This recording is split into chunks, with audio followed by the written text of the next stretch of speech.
voudrais partager avec vous ce que le Seigneur a mis sur mon cœur. Je vais commencer par quelque chose dont je n'ai pas l'habitude. Je n'ai pas l'habitude de le faire. Mais je le fais parce que c'est ce que le Seigneur m'a donné hier soir. Quand j'ai reçu cette demande-là, je me suis mis à prier. Je dis, Seigneur, qu'est-ce que je vais leur apporter aujourd'hui? Qu'est-ce que je vais leur apporter demain? Qu'est-ce que je vais leur apporter? Je n'avais rien préparé. Pendant que je priais, j'ai eu 3 paroles. Ce n'était pas le message, c'était 3 paroles. Et je vais les dire. Je ne sais pas ce à quoi ça correspond exactement, pour qui c'est, mais je vais dire les 3 paroles que j'ai reçues avant de prêcher la parole. Voilà ce qu'il est dit. Cet après-midi, alors je les ai notées, ces paroles. Cet après-midi, vous êtes dans ce lieu et vous traversez une épreuve difficile qui semble au-dessus de vos forces.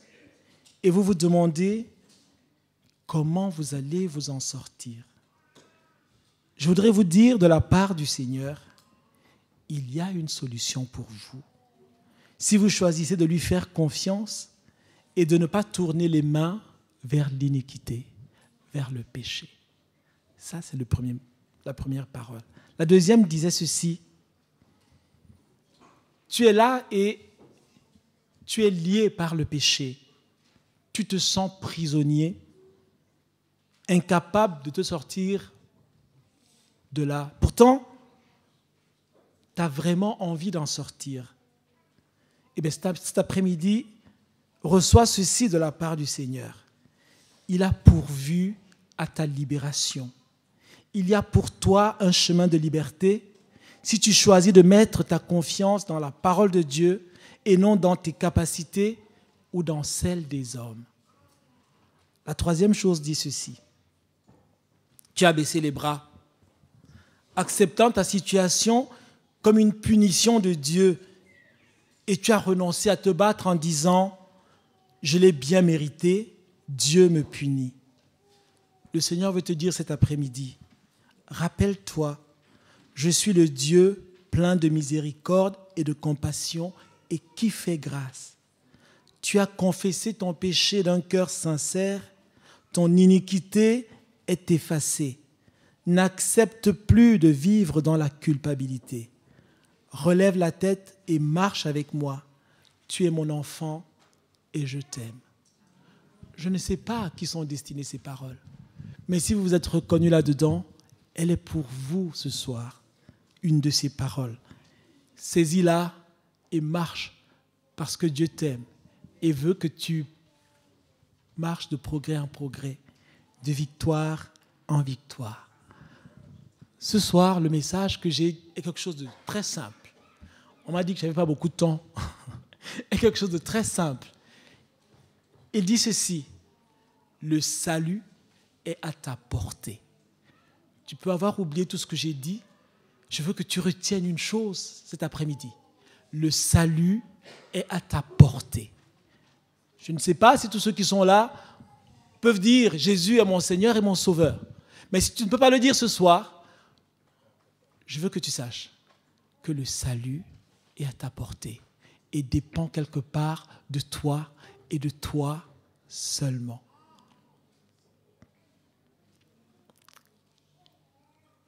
Prions. Notre Dieu, notre Père, nous voulons te bénir parce que tu es bon, Seigneur, envers nous. Et tes bontés pour nous se renouvellent chaque matin, Seigneur, comme tu l'as dit. Et ta parole est certaine. Seigneur, viens prendre le contrôle de ces instants et parle à nos cœurs. Parle, Seigneur. Tu connais la situation, l'état de chacun. Tu connais les cœurs, tu connais les attentes, tu connais les besoins. Alors toi, pour qui rien n'est nouveau, toi pour qui, Seigneur, rien n'est caché, tu vois les besoins des cœurs, réponds, parce que tu es un Dieu plein d'amour et de compassion. Seigneur, parle, éclaire, montre le chemin et aide tes enfants, Seigneur, à marcher dans ce chemin, à saisir ce que tu nous donnes aujourd'hui, Seigneur, et à persévérer dans le puissant nom de Jésus. Amen. Le salut est à ta portée. Il t'est accessible. Je voudrais que nous lisions ensemble Jean 3. les versets 14 à 21. C'est un passage que nous connaissons pour la plupart, parce que quand je regarde ici, je vois qu'il y a beaucoup de chrétiens, de gens qui confessent Jésus comme leur Seigneur et Sauveur. Je voudrais que nous regardions ensemble ce passage de Jean 3, à partir du verset 14. Je vais lire dans une version qui n'est peut-être pas la vôtre, c'est la version Semeur. Il est dit ceci. Dans le désert, Moïse a élevé sur un poteau le serpent de bronze. De la même manière, le Fils de l'homme doit lui aussi être élevé pour que tous ceux qui placent leur confiance en lui aient la vie éternelle. Oui, Dieu a tant aimé le monde qu'il a donné son Fils, son unique, pour que tous ceux qui placent leur confiance en lui échappent à la perdition et qu'ils aient la vie éternelle. En effet, Dieu a envoyé son Fils dans le monde, non pas pour condamner le monde, mais pour qu'il soit sauvé par lui. Celui qui met sa confiance en lui n'est pas condamné, mais celui qui n'a pas foi en lui est déjà condamné, car il n'a pas mis sa confiance en la personne du Fils unique de Dieu. Et voici en quoi consiste sa condamnation.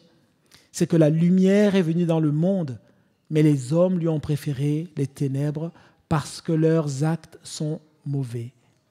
En effet, celui qui fait le mal déteste la lumière et il se garde bien de venir à la lumière de peur que ses mauvaises actions ne soient révélées.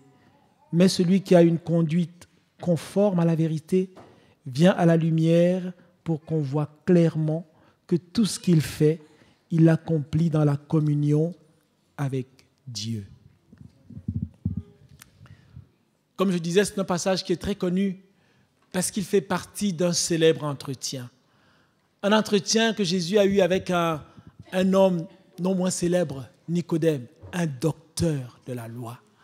La parole de Dieu nous dit, quand on lit les premiers versets du chapitre 3, qu'il est venu de nuit et qu'il est venu voir Jésus pour lui dire « Maître, nous savons. Maître, nous savons. » C'était un entretien amical parce que très souvent, quand Jésus s'entretenait avec les pharisiens, c'était non pas un entretien, mais une confrontation, n'est-ce pas ? Quand nous lisons par exemple Matthieu 23, nous voyons combien de fois Jésus dit « Malheur à vous, pharisiens, docteurs de la loi, hypocrites ». Et il les traite de tous les noms, en révélant, n'est-ce pas, leurs mauvaises actions. Mais là, Nicodème vient et dit au Seigneur, nous savons que tu es un docteur venu de Dieu, parce que personne ne peut faire ce que tu fais si Dieu n'est avec lui. Si je pouvais paraphraser Nicodème, je dirais, il dit ceci à Jésus, nous les pharisiens, nous nous opposons à toi ouvertement en public. Mais au fond de nous, dans nos cœurs, lorsque nous nous retrouvons dans notre milieu entre pharisiens, nous savons que tu es de Dieu. Nous savons que c'est Dieu qui agit à travers toi, parce que sinon, tu ne ferais pas ce que tu fais. Et pourtant, bien qu'il sache ces choses, il s'oppose ouvertement, publiquement à Jésus. Nicodème vient à Jésus avec un cœur vrai, un cœur authentique. Et parce qu'il vient à Jésus avec un cœur vrai, un cœur authentique, il va être rendu capable de comprendre la parole de Dieu, de recevoir un enseignement. Ce que je veux te dire cet après-midi, c'est que lorsque nous venons à Jésus et que notre cœur est vrai et qu'il est authentique, quelles que soient les questions que nous avons, Jésus parle un langage que nous sommes alors capables de comprendre. Si notre cœur n'est pas vrai, s'il n'est pas authentique, Christ parlera. On entendra tous les messages que l'on veut. Jésus-Christ dira que même si quelqu'un ressuscitait des morts, vous ne croirez pas. Et c'est vrai, parce que les cœurs ne sont pas vrais et authentiques. Mais dès l'instant où ils le sont, alors, nous sommes capables de recevoir l'enseignement que Dieu a pour nous. Vous savez, dans notre société aujourd'hui, il y a beaucoup de monde qui adoptent des postures, qui tiennent des discours publics pour s'opposer à la parole de Dieu, pour s'opposer à Dieu, qui vous disent « non, Dieu n'existe pas » et qui alignent des arguments il suffit d'ouvrir sa télé, n'est-ce pas, et d'entendre tous ces soi-disant scientifiques, je dis parfois les pseudo-scientifiques, n'est-ce pas, ou ces hommes, ces philosophes qui dissertent et qui discourent. Mais quand on regarde de près, on voit bien qu'à Paris, en particulier en région parisienne, il y a plus de cabinets de voyants que de cabinets de médecins. En région parisienne, il y a plus de cabinets de voyants que de cabinets de médecins. Dites-moi, qui va consulter ces personnes? Ce sont ces mêmes personnes que l'on voit à la télé ou dans la rue et qui vous disent « Dieu n'existe pas », qui se retrouvent dans ces lieux un peu obscurs, n'est-ce pas, où on invoque les esprits, où on fait appel, je ne sais pas moi, à des voyants pour qu'ils nous révèlent des choses. On parle à des esprits. Je trouve ça complètement paradoxal. On ne croit pas en Dieu, mais on va invoquer des esprits. Mais dites-moi, la Bible ne nous dit-elle pas que Dieu est esprit? Si Dieu est esprit et qu'on va invoquer les esprits, comment peut-on dire ensuite qu'on ne croit pas en Dieu? Il y a là un paradoxe. Il y a un autre groupe de personnes qui tiennent des discours, comme je dis, très philosophiques, mais qui se retrouvent chez eux le soir à mettre des tabliers avec tous les symboles inimaginables, n'est-ce pas, qui sont dans des sectes, non, pas des sectes, disons des groupes philosophiques. C'est mieux, hein, ça sonne mieux. Au lieu de dire secte, on dira des groupes philosophiques. Mais qui pourtant exigent, pour faire partie de ces groupes, de passer une initiation mystique. Je voudrais simplement vous rappeler une chose. Quelque chose de mystique, c'est quelque chose qui a pour but d'unir l'homme au divin, d'unir l'homme à une divinité. Quand on fait quelque chose de mystique, c'est qu'on cherche à unir l'homme à quelque chose de divin. Alors, on ne croit pas en Dieu, mais on a des rituels mystiques. Il y a là encore un paradoxe. Donc, des gens adoptent des postures un peu comme les pharisiens, mais au fond d'eux-mêmes, ils savent. Comme disait Nicodème, nous savons. La Bible dit ceci, Dieu est esprit, et il faut que ceux qui l'adorent en esprit et en vérité. Jean 4, 24. Elle affirme aussi que les démons tremblent devant Dieu, parce que eux, les démons, ils savent qu'il y a un seul Dieu, un vrai Dieu, n'est-ce pas? Et ils tremblent. Jacques 2, verset 19. Nicodème est venu à Dieu, à Jésus-Christ, avec un cœur vrai et authentique. Et il était capable d'entendre alors et de recevoir le message de Jésus. Quel est l'état de ton cœur cet après-midi? Ton cœur est-il vrai et authentique devant Dieu? Quand tu t'approches-tu dans une attente, parce que Nicodème est venu dans une attente, ou bien tu t'approches de Dieu simplement parce que tu as l'habitude de le faire et tu ne t'attends plus à recevoir quelque chose. Un cœur vrai et authentique contribue à mettre le salut à ta portée, le salut que Dieu nous offre en Jésus-Christ, parce qu'il te dispose à entendre et recevoir un enseignement approprié, à entendre et recevoir la révélation du salut. Parce que Nicodème va recevoir la révélation du salut. Au verset 14, Jésus fait référence au serpent d'airain dans le désert. Il a dit ceci, Moïse a élevé sur un poteau le serpent de bronze d'airain, n'est-ce pas? Et il dit, de la même manière, le Fils de l'homme doit lui aussi être élevé. De la même manière. Quand il fait référence à ce passage de l'Ancien Testament, il parle à un docteur de la loi, c'est-à-dire quelqu'un qui a profondément étudié la parole, qui sait de quoi il s'agit. Et il lui dit, de la même manière. Je ne sais pas si vous savez ce qui s'est passé dans le désert, ce à quoi Jésus fait référence ici.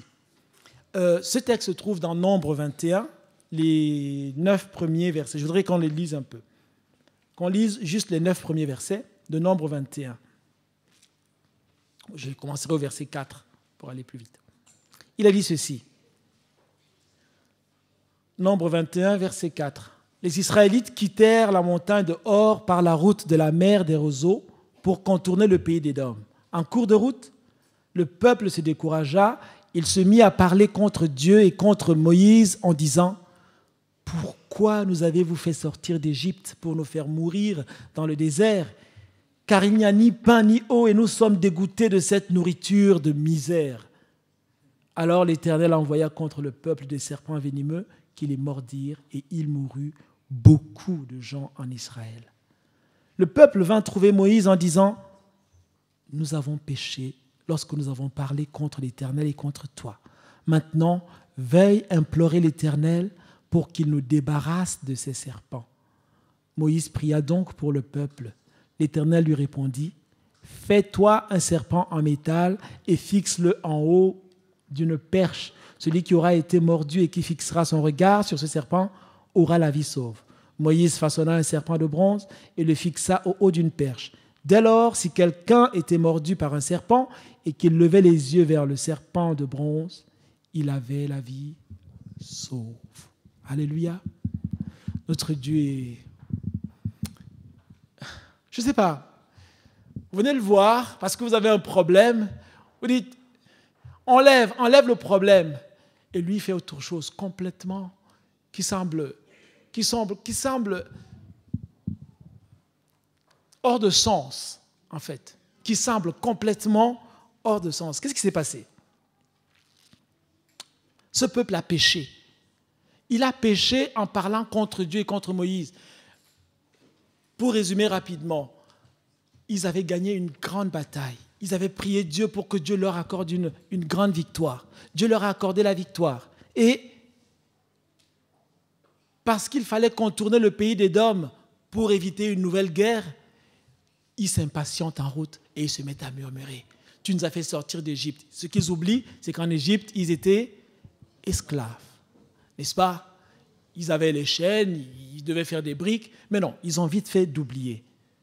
Ils oublient et ils traitent avec mépris ce que Dieu leur offre. Vous comprenez? Ils appellent la manne une nourriture méprisable. Vous savez, lorsque nous focalisons nos regards sur nos manques ou sur l'insatisfaction de nos besoins immédiats, nous courons le risque de mépriser les bienfaits de Dieu. Nous courons le risque de mépriser les bienfaits de Dieu et d'irriter Dieu. Quand nous le faisons, nous péchons. Et nous péchons gravement contre Dieu parce que c'est la manifestation de la bonté, de l'amour de Dieu. La manne, ils n'avaient rien à faire, ils n'avaient qu'à la ramasser. Mais ils disent, c'est une nourriture méprisable. Faisons attention, n'est-ce pas, à ce que l'envie de satisfaire nos besoins ne nous amène au péché. Mais ce peuple a su prendre conscience et venir à Dieu, revenir à Dieu, en reconnaissant son péché et en confessant son péché.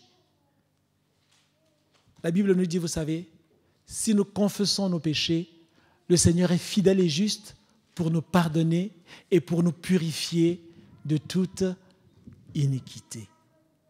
Alléluia. Et ce peuple prie. Il dit, enfin il ne prie même pas, il demande que l'on prie pour lui. Il dit à Moïse, écoute, prie Dieu pour qu'il éloigne ceci de nous. Vous ne pensez pas que Dieu aurait pu simplement, comme il a fait venir les serpents, décider que les serpents s'en aillent? Si, il aurait pu. Mais simplement en le faisant, cela n'engageait pas du tout le peuple. Et le salut que le peuple aurait eu aurait été quelque chose de collectif. Mes amis, le salut est individuel. Oh, le salut est individuel. Nous sommes un ensemble de personnes ici ce soir, mais nous sommes des individus devant Dieu. Dieu te connaît par ton nom. Dieu te voit là où tu es. Il connaît exactement ton besoin. Il connaît les attentes de ton cœur. Et quand il va te répondre à toi, la réponse qu'il te donnera ne sera pas celle de ton frère, ni celle de ta sœur. Ce sera ta réponse pour toi, pour ton besoin. Parce qu'il te connaît par ton cœur. Alors, parfois, on veut des solutions simples, des solutions faciles, des solutions qui englobent tout le monde. Dieu apporte des solutions particulières, individuelles. Et là, qu'est-ce qu'il va faire le Seigneur? Il choisit un moyen de salut complètement irrationnel aux yeux des hommes. Il dit à Moïse, fais-toi un serpent d'airain, un serpent de métal, et monte-le là sur la perche pour que tout le monde puisse le voir. Celui qui regardera, qui sera mordu et qui regardera, aura la vie sauve. Ça paraît complètement stupide. Ça paraît hors de sens. Ça paraît... En tout cas, je ne sais pas, il n'y avait que Dieu pour penser à des choses comme celle-là. Certainement. Mais pourquoi le fait-il en fait? Comme je le dis, parce que le salut est individuel. Vous savez, quand vous avez été mordu dans ce camp, vous aviez le choix. Et Dieu nous laisse toujours le choix. Vous aviez le choix, soit de vous dire, quand même, je suis herboriste dans ce peuple d'Israël. Je connais comment on traite le venin des serpents. Je n'ai pas besoin de regarder à ce serpent d'airain. Je peux me soigner tout seul, n'est-ce pas? Ou alors vous pouviez dire, voilà, le serpent m'a mordu. Le Seigneur a dit que celui qui regarde conserve la vie. Je vais regarder et je vais conserver la vie. Vous savez, en faisant ça, qu'est-ce que vous manifestez? Vous manifestez la foi. Et ce que Dieu veut pour votre salut, c'est que vous manifestiez la foi. Chaque individu, quelle qu'ait été sa condition dans ce peuple, pouvait manifester sa foi et être au bénéfice de la guérison et du salut. Je suis sûr, comme je l'ai dit, il y a eu quelques irréductibles qui n'ont pas voulu regarder. Et nous, aujourd'hui, nous dirions certainement qu'ils sont stupides, qu'ils avaient été stupides, parce que c'était tellement simple de regarder au serpent pour avoir la vie. Vous savez, Nicodème comprenait parfaitement tout ce que Jésus voulait dire en lui disant, de même que le serpent a été, que Moïse a levé le serpent dans le désert, il faut que le Fils de l'homme soit élevé. Nicodème, qui était un docteur de la loi, qui avait étudié et réétudié ce passage, comprenait parfaitement l'analogie que Jésus faisait ici. Alors,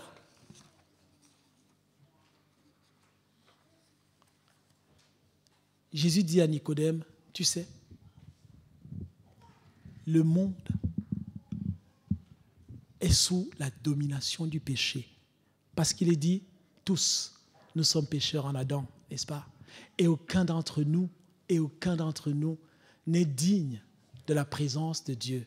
Nous sommes tous pécheurs et nous sommes privés de la présence, de la gloire de Dieu.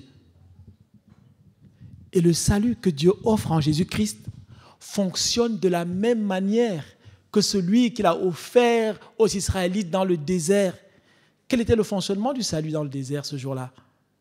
D'abord, il fallait reconnaître son péché, avoir un cœur repentant. Parce qu'il ne s'agit pas simplement, il ne suffit pas seulement de reconnaître, de dire je suis pécheur. Ça ne suffit pas. Beaucoup de gens connaissent qu'ils sont péchés et ils continuent allègrement dans cette voie. Mais il fallait reconnaître son péché, avoir un cœur repentant. Il ne s'agit pas simplement d'avoir un cœur repentant. Il s'agit de se confesser.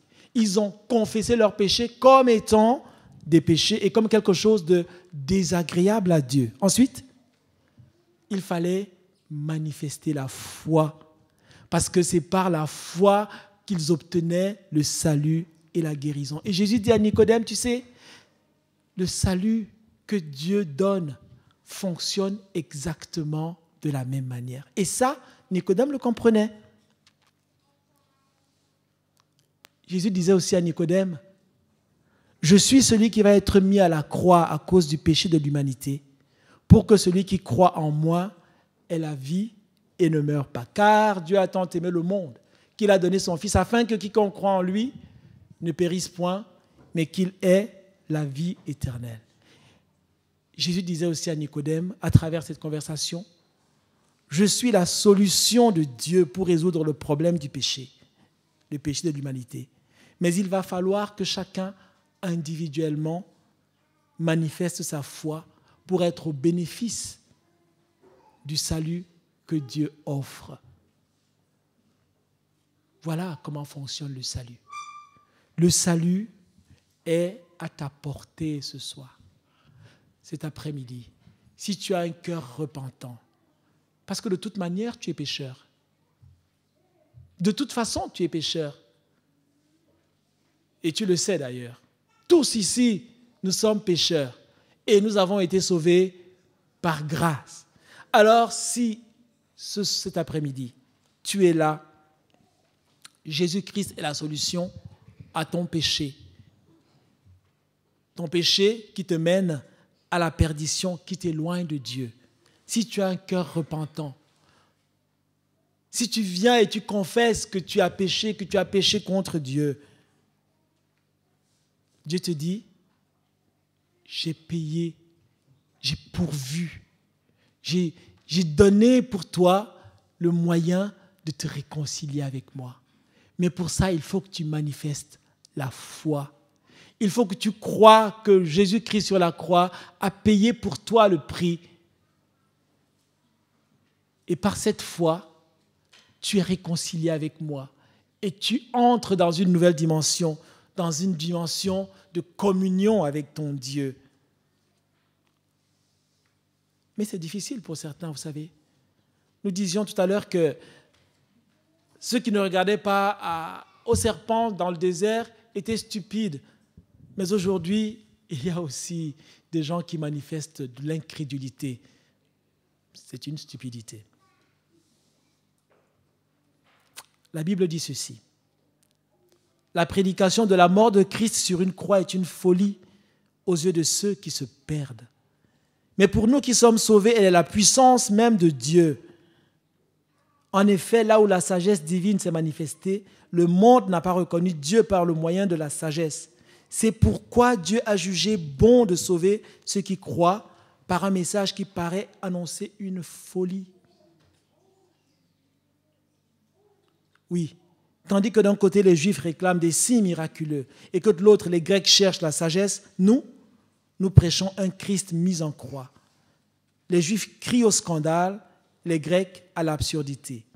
Mais pour tout ce que Dieu a appelé, qu'il soit juif ou grec, ce Christ que nous prêchons manifeste la puissance et la sagesse de Dieu.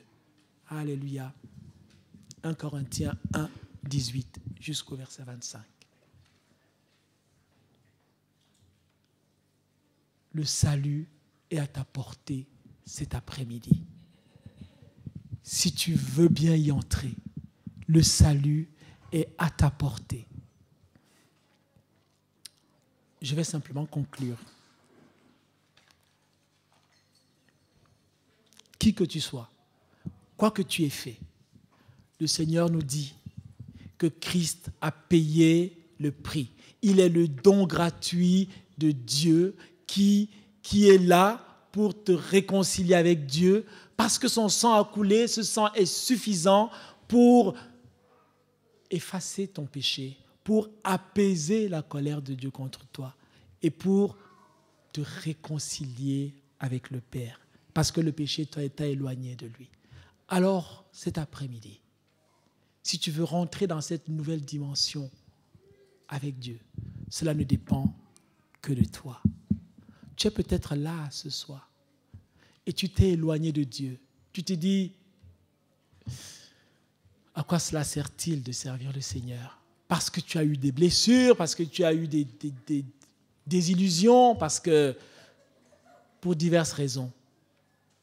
Mais ce soir, cet après-midi, le Seigneur te dit qu'il est bon, qu'il pardonne et que celui qui confesse son péché, il est fidèle et juste pour lui pardonner et pour le purifier de toute iniquité. Ce soir, le salut est aussi à ta portée. Est-ce que tu veux le saisir? Est-ce que tu veux saisir le salut que Dieu te donne en Jésus-Christ? Parce que si tu ne le saisis pas, tu mourras certainement dans ton péché. C'est une réalité. C'est une réalité. Ce n'est pas une menace, c'est une réalité. Celui qui ne saisit pas, n'est-ce pas, le salut que Dieu donne en Jésus-Christ mourra dans son péché. Parce que le salaire du péché, le salaire que paye le péché, j'aime bien cette expression, n'est-ce pas, dans Romains 6, le salaire que paye le péché, c'est la mort. Mais le don gratuit de Dieu, c'est la vie éternelle en Jésus-Christ. Prions.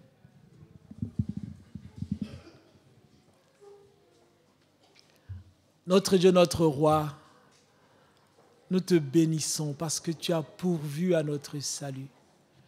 Nous te louons, Seigneur, parce que tu as mis, Seigneur, le salut à notre disposition.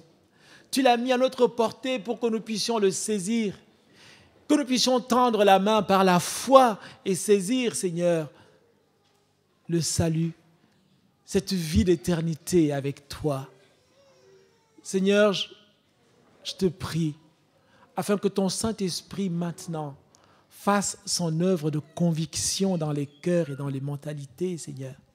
Afin que ceux qui ne te connaissent pas, qui sont éloignés de toi, choisissent de revenir à toi, convaincus par l'œuvre de ton Esprit Saint, par l'action de ton Esprit dans les cœurs maintenant. Je voudrais que nous restions un moment dans le calme, dans le silence, et que chacun examine son cœur devant Dieu.